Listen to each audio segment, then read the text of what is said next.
وروستی مورچل لسمه برخه.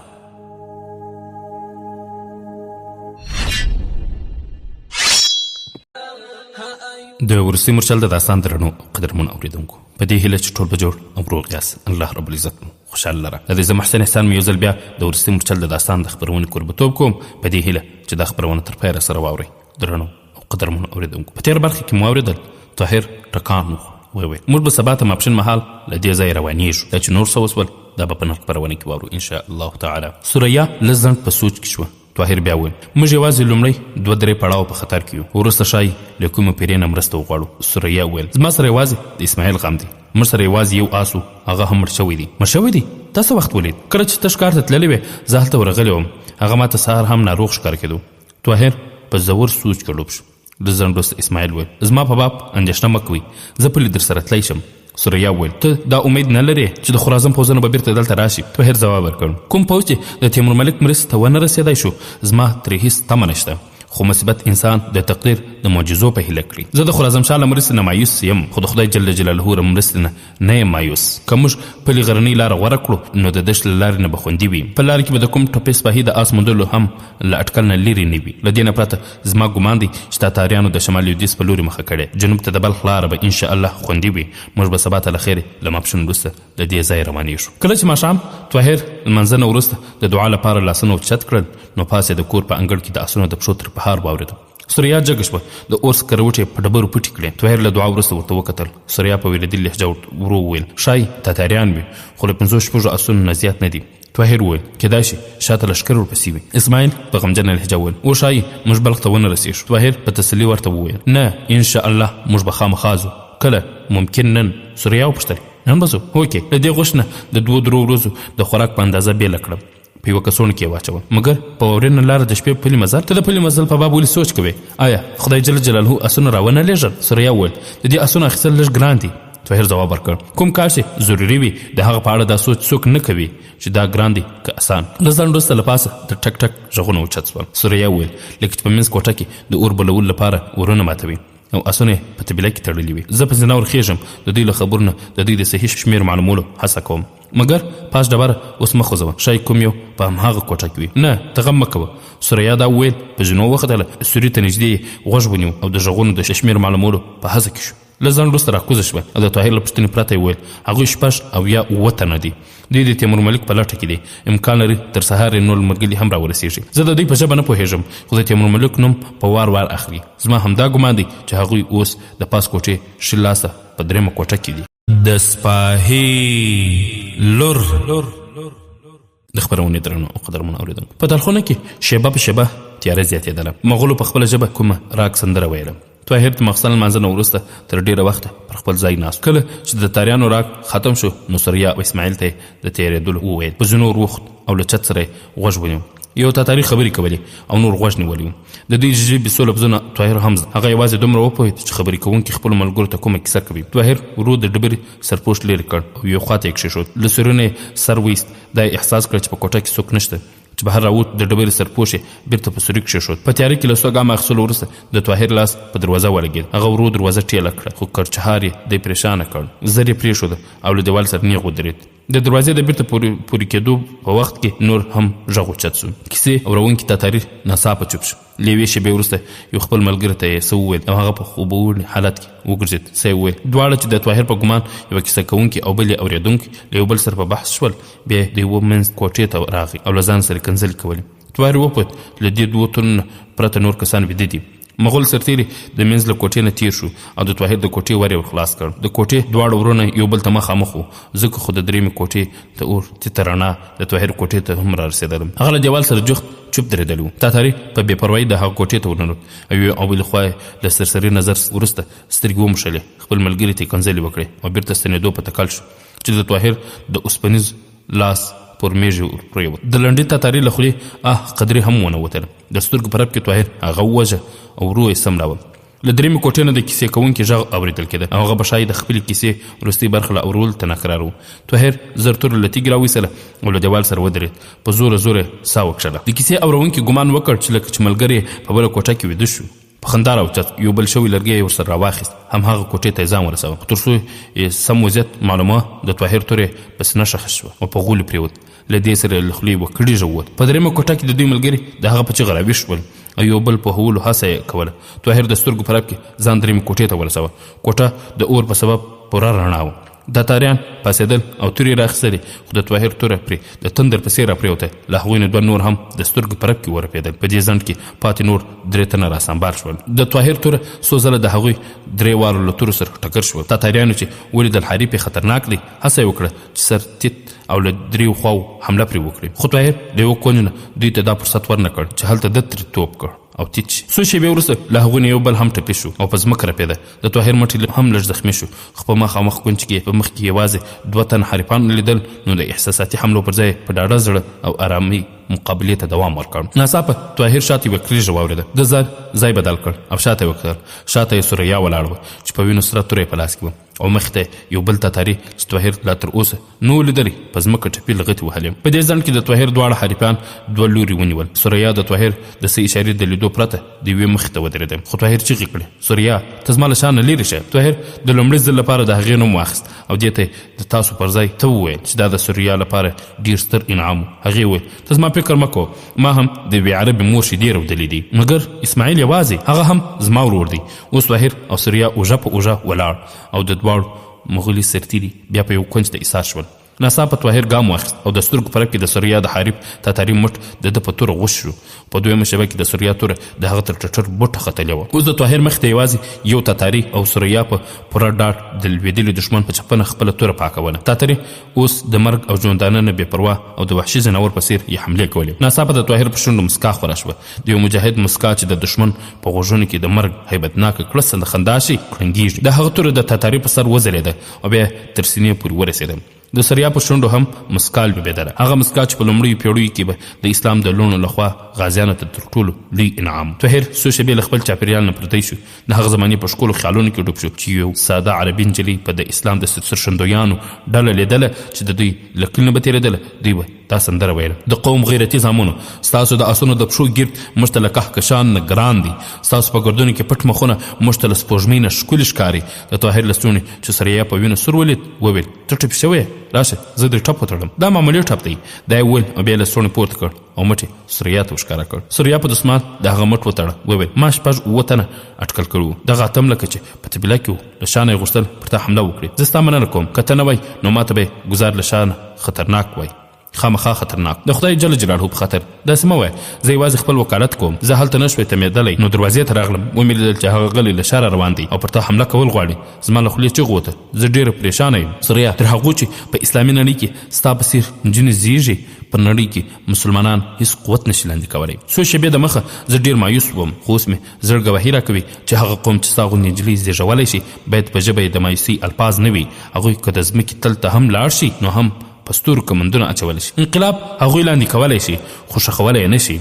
د حوادثو توپان یې سر پاشلی او تیت پرک کولی شي خو ورکولی یې نه شي. د مغولو توپان ډېر زورور توپان دی، امکان لري د اسلامي نړۍ وروستی کمر هم ورسره په مخه کړي. خو ته او ستا په څېر نور د قوم لوڼې په هره زمانه کې داسې معماران زېږولی شي چې شیږي سره یو ځای کړي او مضبوط او نه ماتېدونکي کمرونه ترې جوړ شي. د سوریا په سترګو کې د مننې اوښکې ځلېدې. هغې ویل: ما هم څو شېبې وړاندې ګمان کاوه چې د قوم د زلمیانو وینې سپینې شوي دي، خو نه کوم اوله چې تا غوندې سرتیري لري د هغوی براق هېڅکله څوک نشي نسکورولی. ته ژاړې؟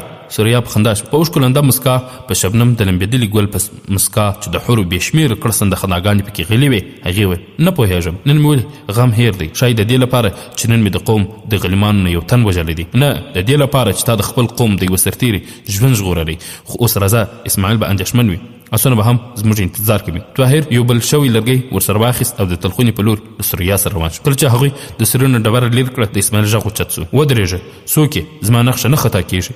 سوریا وویل: اسماعیله، موږ یو. هغه بیا له خوښۍ نه په ډکه لهجه وویل: اجازه ده، راځئ. کله چې طاهر او سوریا له بل شوي لرګي سره لاندې ورغلل، اسماعیل یې ویل چې لینده او غشی په لاس کې ولاړ. طاهر وویل: اسماعیله، موږ بلخ ته روان یو. څه وخت؟ همدا اوس. سخت به ساړه نه کېږي. نه خوجانې مې ویل چې ستا به ساړه کېږي ځکه ته د تاوده وطن اوسېدونکی. سوریا د کباب شوي غوښې یوه ډکه کڅوړه طاهر ته ورکړه او بیا په یو ګوټ کې لرګی لرې کړ.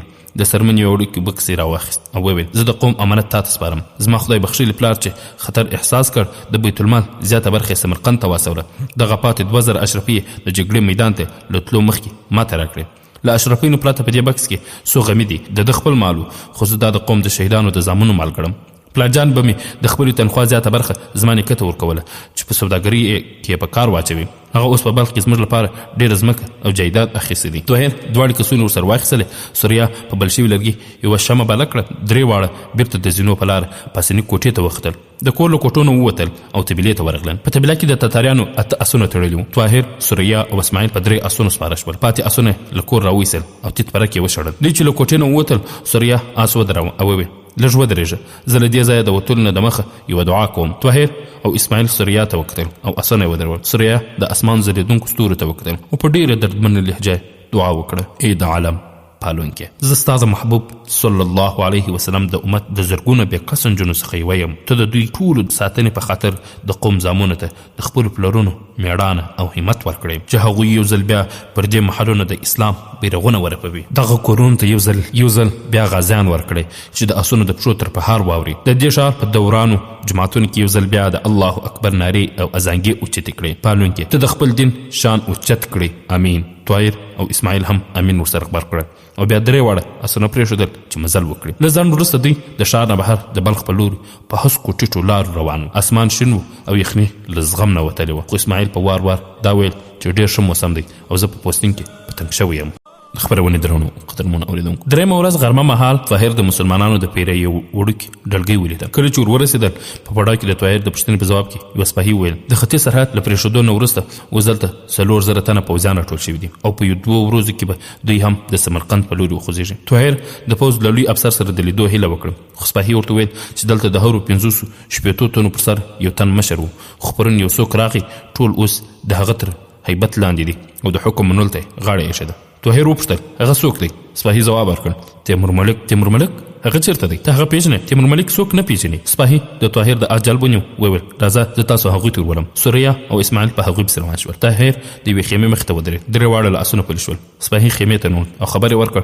لږ ځنډ وروسته تیمور ملک بهر ته راووت چې طاهر یې ولید. غېږ یې پرانیسته او وړاندې شو او دواړه غېږ په غېږ شول. تیمور ملک وویل د خدای جل جلاله شکر دی چې روغ دي وینم. او بیا سوریا او اسماعیل ته پام شو. سوریا د نارینهو جامې اغوستې وې او نیمه یې مخې په پوستین کې پټ کړی و. تیمور ملک وپوښتل دا څوک دی؟ طاهر وویل دا زما ملګری دی، زه به د دوی کیسه درته واورم، خو موږ په لاره ډېر لږ آرام کړی دی.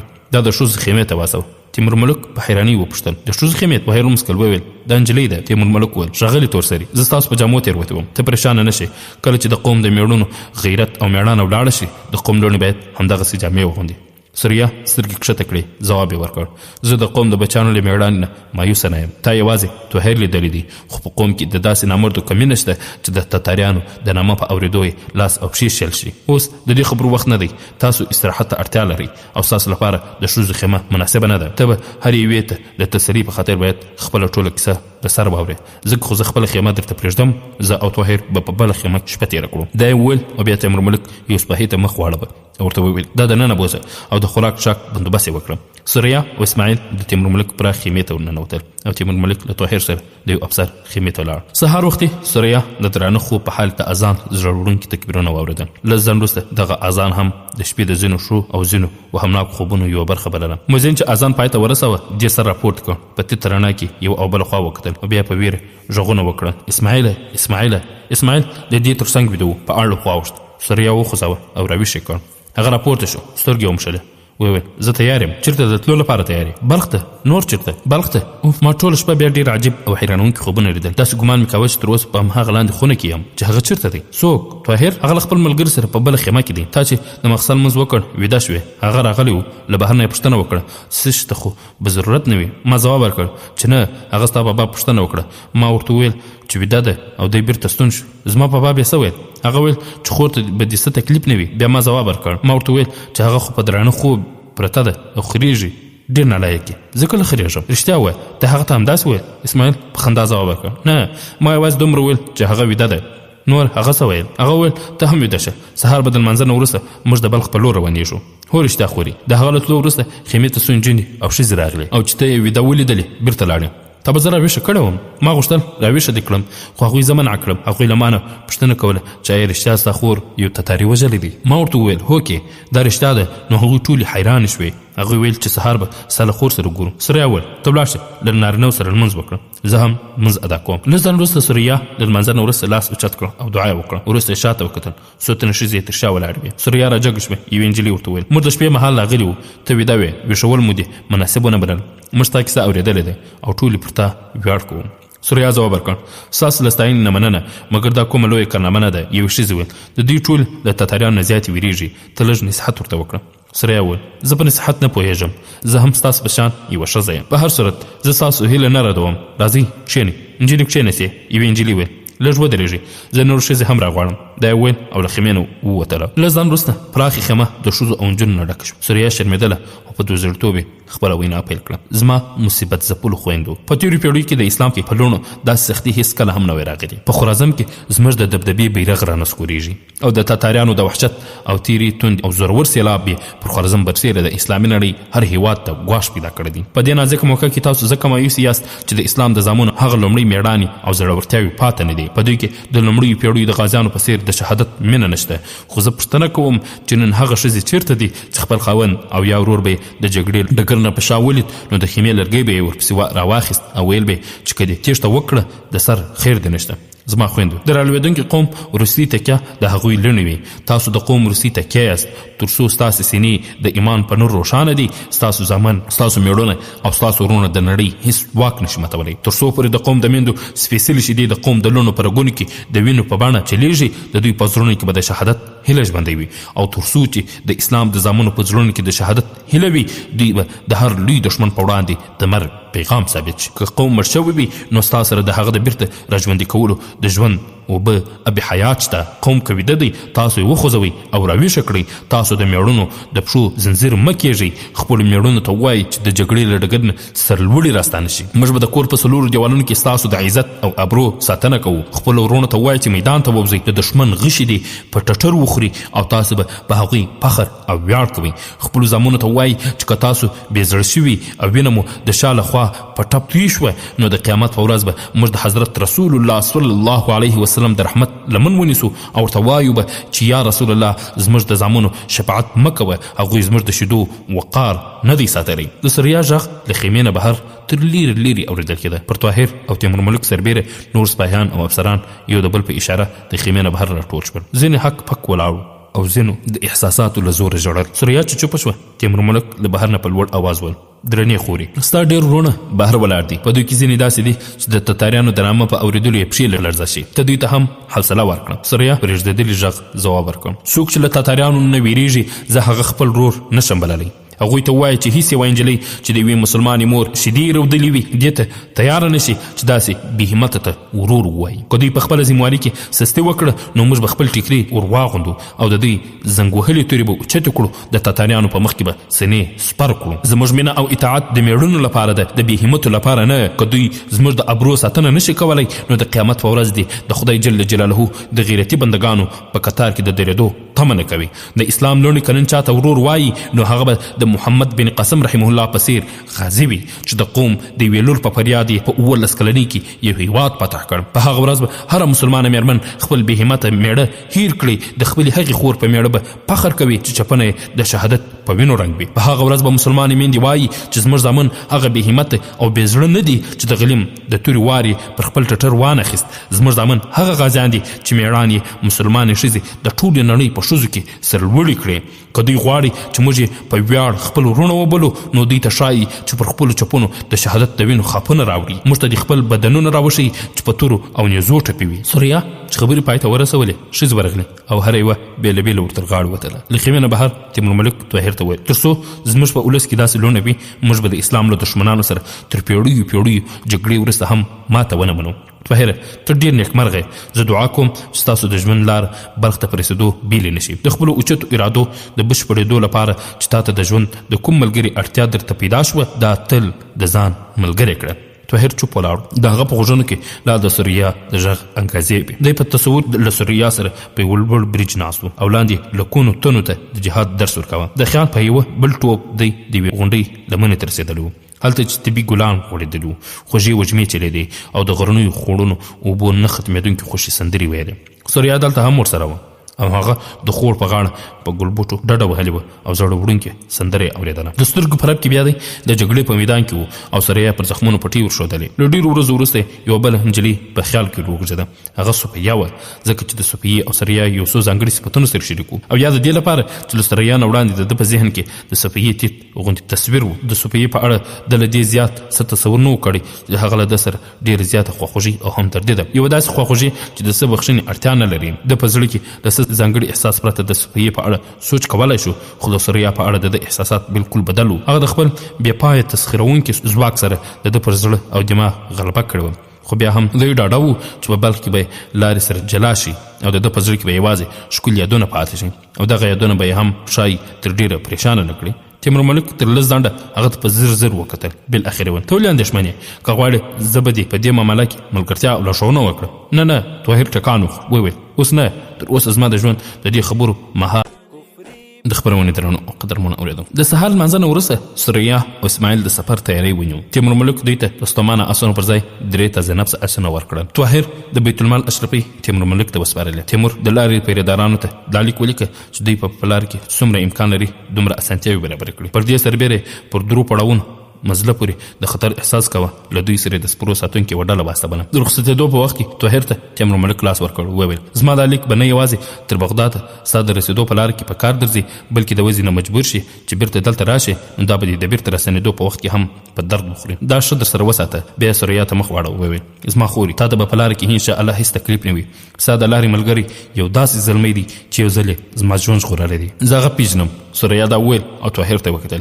بیا سترګې کښته واچولې. د دې په څېره کې د حیا سرخي وویل ته دی له ما نه ښه نه پېژنې. له ټولې ورځې مزله وروسته ماښامهال دوی یوې چوکۍ ته ورسېدل. دویمه ورځ یو ښار ته ورسېدل. طاهر ساتونکي سپاره بیرته رخصت کړل. د ښار حکیم چې د تیمورملک لیک ولید د دوی ښه خدمت وکړ. سهار چې کله سوریا د ښار د حکیم له کور راووتله، نو د نارینهو پر ځای د ښځې جامې اغوستې وې. کله چې دوی پر اسونو سپاره شول او له ښار نه ووتل، سوریا په شرمناکه لهجه ویل ما جامې ځکه بدلې کړې چې نور موږ ته خطر نشته. ما اورېدلی دي چې تاتاریانو په خپل ټول زور د بخارا او سمرقند په لور مخ کړی ده. طاهر ویل ځکه خو زه غواړم چې زر تر زره بغداد ته ځان ورسوم. سوریا ویل ته زما په خطر ځنډېږې، خو ما ته په لاره کې نور خطر نشته. که ته مناسبه بولې زه به د راتلونکي ښار له حاکم نه وغواړم چې ما بلخ ته واستوي. ته له هغه ځایه نیغ بغداد ته روان شه. خو اسماعیل زر وویل نه زه تا له بلخ نه وړاندې نه پرېږدم چې ولاړ شې. دا اصلا د سوریا د زړه غږ.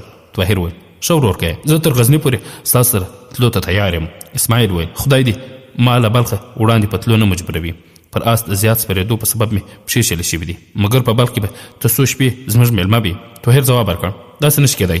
د بلخ دروازې ته چې ورسېدو زموږ لارې به سره بیلیږي. اسماعیل وویل ته زموږ سره د بابا تر کوره نه ځې؟ کاشکې له ما سره وخت وای. اسماعیل مایوسه شو. وویل ته به بیا بیرته کله نه راځې؟ اسماعیل په دې پوښتنه د سوریا زړه په درزا شو. طاهر له لږ دوه زړتوب وروسته ځواب ورکړ که زما په ژوند کې د فرصت څه شېبې راغلې نو انشاءالله خامخا به راشم. نو بیا خو به په بلخ کې زموږ کور خامخا ووینې او بیا ولاړ شه. ستا د بابا نوم څه دی؟ عبدالرحمن. طاهر او اسماعیل تر ډېره خبرې سره کولې او سوریا په زړه کې په وار وار د طاهر دا خبره تکراروله که په ژوند کې کله ماته فرصت په لاس راغی نو انشاءالله خامخا به راځم. او د هغې زړه په وار وار دا پوښتل چې آیا دا خبره هغه یوازې د اسماعیل د تسلي لپاره کوله او که نه دته معلومه ده چې له اسماعیل نه پرته بل څوک په زیات له بغداد نه د راتلونکي قافلو په انتظار وي. تر اوسه پورې د طاهر له خولې داسې خبرې دې نه وی اورېدلې چې دې ته دا ښکاره شوی وی چې د ژوند د لوړو مزلونو په لور د ګام اوچتولو سره د طاهر په زړه کې د لارې د یوه ورک منزل د ملګري یاد پاتې شي. دې د طاهر په لوړو ارادو او هدفونو ویاړ کوه. دې به په هر لحاظ طاهر د درناوي وړ باله. پر دې خبره خوښه وه چې هغه د مېړانې جوهر او کمال لري. د هغه په سترګو کې سپېڅلتیا، شرافت او مېړانه ځلېده. په دې کې ټول هغه څه موجود و چې د ولس ورته اړتیا ده او له دې سره د هر هغه څه هم درلودل چې سره یې هیله کولی شوه. څومره چې منزل ته نږدې کېدل هومره د دوی په زړونو کې اندېښنه زیاتېدله. ښایي د دواړو به دا شکایت درلود چې تر اوسه ولې د یو بل د زړه کیفیت نه بېخبره دي. د یو بل لیدل غوښتل خو سترګې د پورته کتلو نه انکار کوه. د دوی ژبو څه ویل غوښتل خو ژبې یې ګونګۍ وې.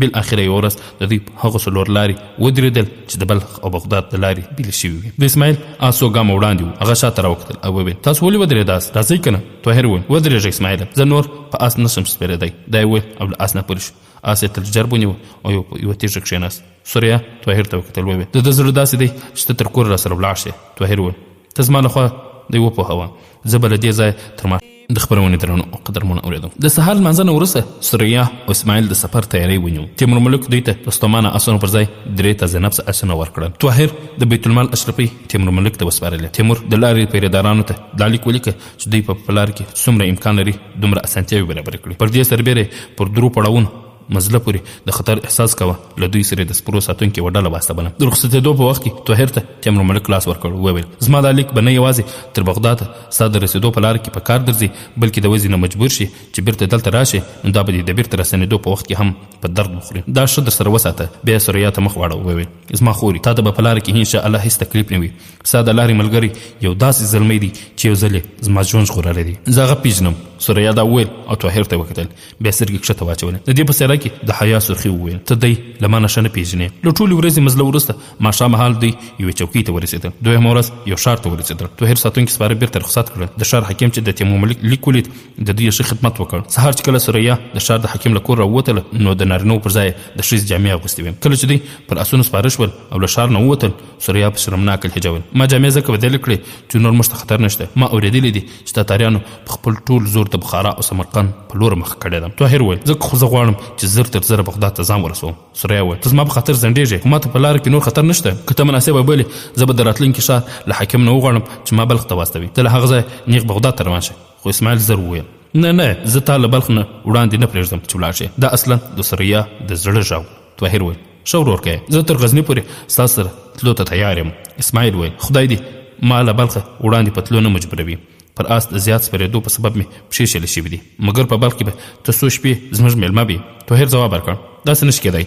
د بلخ دروازې ته چې ورسېدو زموږ لارې به سره بېلېږي. اسماعیل وویل ته زموږ سره د بابا تر کوره نه ځې؟ کاشکې له ما سره وخت وای. اسماعیل مایوسه شو، وویل ته به بیا بېرته کله نه راځې؟ د اسماعیل په دې پوښتنه د سوریا زړه په درزا شو. طاهر له لږ 2 زړیتوب وروسته ځواب ورکړ که زما په ژوند کې د فرصت څه شېبې راغلې نو انشاءالله خامخا به راشم، نو بیا خو به په بلخ کې زموږ کور خامخا ووینې او بیا ولاړ شه. ستا د بابا نوم څه دی؟ عبدالرحمن. طاهر او اسماعیل تر ډېره خبرې سره کولې او سوریا په زړه کې په وار وار د طاهر دا خبره تکراروله که په ژوند کې کله ماته فرصت په لاس راغی نو انشاءالله خامخا به راځم. او د هغې زړه په وار وار دا پوښتل چې آیا دا خبره هغه یوازې د اسماعیل د تسلي لپاره کوله او که نه دته معلومه ده چې له اسماعیل نه پرته بل څوک په زیات له بغداد نه د راتلونکي قافلو په انتظار وي. تر اوسه پورې د طاهر له خولې داسې خبرې دې نه وې اورېدلې چې دې ته دا ښکاره شوی وی چې د ژوند د لوړو مزلونو په لور د ګام اوچتولو سره به د طاهر په زړه کې د لارې د یوه ورک منزل د ملګري یاد پاتې شي. دې د طاهر په لوړو ارادو او هدفونو ویاړ کوه. دې به په هر لحاظ طاهر د درناوي وړ باله. پر دې خبره خوښه وه چې هغه د مېړانې جوهر او کمال لري. د هغه په سترګو کې سپېڅلتیا، شرافت او مېړانه ځلېده. په دې کې ټول هغه څه موجود وو چې د ولس ورته اړتیا ده او له دې سره د هر هغه څه هم درلودل چې سره یې هیله کولی شوه. څومره چې منزل ته نږدې کېدل هومره د دوی په زړونو کې اندېښنه زیاتېدله. ښایي د دواړو به دا شکایت درلود چې تر اوسه ولې د یو بل د زړه کیفیت نه بېخبره دي. د یو بل لیدل غوښتل خو سترګې د پورته کتلو نه انکار کوه. د دوی ژبو څه ویل غوښتل خو ژبې یې ګونګۍ وې. بالاخره یوه ورځ د دوی هغو څلور لارې ودرېدل چې د بلخ او بغداد د لارې بېلې شوي وې. د اسماعیل آس څو ګامه وړاندې و. هغه شاته راوکتل او وویل تاسو ولې ودرېداست؟ راځئ که نه؟ طاهر وویل ودرېږه اسماعیله، زه نور په آس نشم سپرېدی. دا یې وویل او له آس نه پورې شو. آس یې تر جرب ونیو او یوه تیږه کښېناست. سوریا طاهر ته وکتل، وویل د ده زړه داسې دی چې ته تر کوره راسره ولاړ شې. طاهر وویل ته زما لخوا دی وپوهوه، زه به له دې ځایه تر ماښام یو پړاو مزل وکړم. سوریا په غمجنه لهجه وویل زه به یې وپوهوم. ښه ده ښه، نو د خدای په امان. د سوریا شونډې ورپېدې. د خدای په امان ویلو هڅه یې وکړ. خستونه یې بند شو، ژبه یې ودرېده او په سترګې اوښکې لنډ شوې. طاهر د آس د جلب راګرځولو اراده وکړه خو لاسو کې سیک نه و. ولاړ شه، سوریا وویل او بیا له سترګو اوښکې وڅڅېدې. طاهر وویل سوریا هغې ونې ته وګوره، د ټولو ونو پاڼې رژېدلې دي خو هغه شنه ولاړه ده. سوریا مخ بل لور ته واړوه. طاهر وویل اوس ما ته مخ راوګرځوه، زه له تا سره څه خبرې کول غواړم. سوریا وویل ووایه که ته زما د اوښکو تر اغېز لاندې راغلی وې نو باور وکړه دا د مننې او تشکر اوښکې دي. زه خپل مرستندوی ته له اوښکو پرته څه هدیه کولی شم. طاهر وویل سوریا ته داسې فکر مه کوه، زه ستا له احساس نه خبر نه یم او دا ګمان هم مه کوه چې زما په زړه کې د دې اوښکو هېڅ قیمت نشته. زما له سپینو خبرو نه غلط مطلب وانخلې. زه دا د دې لپاره وایم چې په دې د فتنو نه ډکې زمانې کې د ویلو او اورېدلو فرصت په وار وار نه برابرېږي. زه سبا ته د بیا لیدو په تمه نن له تا نه خدای پامانۍ اخلم. کیدای شي هغه سبا ډېر زر راشي او دا هم کیدای شي چې د دې سبا په انتظار څو کلونه تیر شي او دا هم امکان لري چې دغه سبا بالکل رانه شي. په هر صورت که تقدیر د ژوند په کومه څلور لارې کې یو ځل بیا سره یو ځای کړو نو زه به د ژوند تر وروستي پړاو ستا ملګرتیا او د تقدیر یو ډېر ستر انعام کړم. سمدستي زه تا ته د دې ویلو ضرورت نه وینم چې زما مسؤلیت ما بغداد ته وربولي او له هغه وروسته به د تاتاریانو د مقابلې لپاره د خوارزم هر مورچل ته ځان رسول خپل فرض ګڼم. ته د هغه وخت لپاره دعا کوه چې زه د فتح خبر بلخ ته درته راوړم چې زما چپنه په وینو رنګ وي او زما پر بدن د ټوپونو نښې او داغونه وي. سریا مخ ور واړوه. طاهر ته وکتل او وویل زه به ستا انتظار کوم. کاشکې ما په هغو مورچلونو کې ستا ملګرتیا کولی شوی. د دې په سترګو کې د امید ډیوې ویلې وې او طاهر احساسوله چې سپوږمۍ د ورځو له پردو نه ناڅاپه راووتله. له یوې شېبې چوپتیا وروسته سریا بیا وویل اوس زه له تا نه یوه هیله کوم. ووایه د بابا تر کوره خامخا راسره ولاړ شه. زه یو ځل یوازې هغه دروازه تا ته درښیم چې ستا په انتظار به تل خلاصه وي او چې ته کله بلخ ته بیرته راشې نو زموږ د کور هیڅوک هم دا ونه وایي چې ته کوم پردی او نااشنا څوک یې. ته زموږ له بابا سره وګوره هغه به خوښ شي. زه وعده در سره کوم چې که نن نه وي سبا سهار ته به دې خامخا رخصتوو. زما باور دی چې زما لپاره د 2 ورځو مزل به په یوه ورځ کې کولی شي. طاهر وویل درځئ. اسماعیل په وړو وړو شګو یوه ډبره نقشه کړې وه او پرې ویشتلی. طاهر او سریا یې چې ولیدل ورنږدې سول جګ شو او پر آس سپور شو. سرتیری او سوداګر. خبرونه درنو او قدرمن اوریدونکو، شیخ عبدالرحمن یو چاغ او د ډیرو شتو خوند سړی و. د هغه ماڼۍ د بلخ د څو شاندارو ماڼیو نه یوه وه. د ده د سوداګرۍ کاروبار تر لیرو هېوادونو پورې غځېدلی و. د سوداګرۍ قافلې له بخارا او بغداد نه تر ډیلي پورې راتلې. د ده د هستوګنې د کور تر څنګ په یوه لوی او پراخ بل کور د ده دفتر و. پر خلازم د تاتاریانو د حملې نه وروسته هغه د کاروبار په راټولولو مجبور شوی و. د بخارا سمرقند نه ده ته ډېر د اندېښنې وړ خبرونه راتلل. څو اونۍ وړاندې یې بلخ خوندي باله او خپل مال او شتمني یې دلته راټول کړل، خو اوس یې خپل قیمتي مالونه غزني ته استول. طاهر یې چې په کومه کوټه کې ایسار کړی و ټول په قیمتي غالیو پوښل شوي او د اطلس او کمخواب پردې کړکیو راځړېدلې. هغه له اسماعیل سره په نږدې جومات کې د ماښام لمونځ ادا کړ او د ښار د ګڼې ګوڼې نه د ډک بازار له لیدو وروسته بیرته راستون شو. هغه له اسماعیل سره خبرې کولې چې کوټې ته یوه معمره ښځه حنیفه ورننوته. اسماعیل ژر جګ شو وویل انا راغله. طاهر هم زر له خپله ځای جګ شو او په ادب ودرېد. د حنیفې له سترګو نه د غم او خفګان چینې خوټېدې. چې راغله بې له څه مقدمې ویل زه ستا نه مننه کوم، تا په موږ ډېر لوی احسان کړی دی، د خدای جل جلاله دې اجر درکړي. طاهر ځواب ورکړ زه ځان د مننې حقدار نه بولم، دا زما ذمواري او مسؤلیت و، زه د اسماعیل په پلار ډېر خفه یم. حنیفې سر پورته کړ وویل هغه مړ شوی نه دی، شهید دی. له هغه نه زما همدا هیله وه. ما ته سریا وویل چې ته به سهار وختي بغداد ته روانېږې. زه تال ضروري کارونه نه ایساروم، که دې بیا په دې لاره کله مخه شوه نو دغه کور خپل کور وبوله. کله چې بغداد ته ورسېږې دا مه هېروه چې په بلخ کې یو عربي مور تا ته زوی ویلی دی. بیا اسماعیل ته وکتل وویل زوی ستا بابا احوال کړي وو چې زه به له مېلمه سره ډوډۍ خورم، خو ډېر زیات انتظار مه کوم، هغه ته زیات سوداګر راغلی دی، امکان لري دلته راتګ یې هېر شوی وي. له کوټې نه د وتلو په وخت کې حنیفه بیا د کوټې په وره کې ودرېده او طاهر ته یې وویل زوی سهار له رخصتېدو نه د مخه زما دعا خامخا در سره واخله او بیا روان شه. لږ ځنډ وروسته له بلې نږدې کوټې نه چا اسماعیل ته غږ وکړ او طاهر په زړه کې په درزا شو. دا د سریا غږ و. اسماعیل د دروازې نه پرده لرې کړه، کوټې ته ورنوت او لږ ځنډ وروسته بیرته راغی. وویل د خورجانې ګمان دی چې بابا جان ښایي ناوخته شي، راځئ تاسو ډوډۍ وخورئ. طاهر وویل آیا دا به غوره نه وي چې لږ نور انتظار وکړو؟ اسماعیل ځواب ورکړ د بابا هېڅ درک نه لګي، انا وایي چې هغه کله کله تر نیمو شپو پورې په دفتر کې بوخت وي. ډېر ښه. طاهر ته وویل او جګ شو. له اسماعیل سره بلې کوټې ته ننوت. په دسترخوان رنګارنګ خواړه کتار شوي. یو حبشي غلام لاس په نامه په یو ګوشه کې په ادب ولاړو. دغه دسترخوان د بغداد د کوم امیر له دسترخوان کم نه و. طاهر چې کښېناست له اسماعیل نه یې وپوښتل نور مېلمانه هم راځي؟ هغه ځواب ورکړ د وروستي مورچل د داستان درنو قدرمنو اورېدونکو، دا چې نور مېلمانه راځي او که نه راځي او دوی خواړه وخوړل او نور څه وسول دا به په راتلونکي خپرونه کې واورو انشاء الله تعالی. دا خپرونه به محسن احسان چمتو او تاسو ته وړاندې کړه. در بیا ستاسو په درانه حضور کې راحاضرېږو. تاسو ټول په الله جل جلاله سپارو. السلام علیکم ورحمة الله وبرکاته.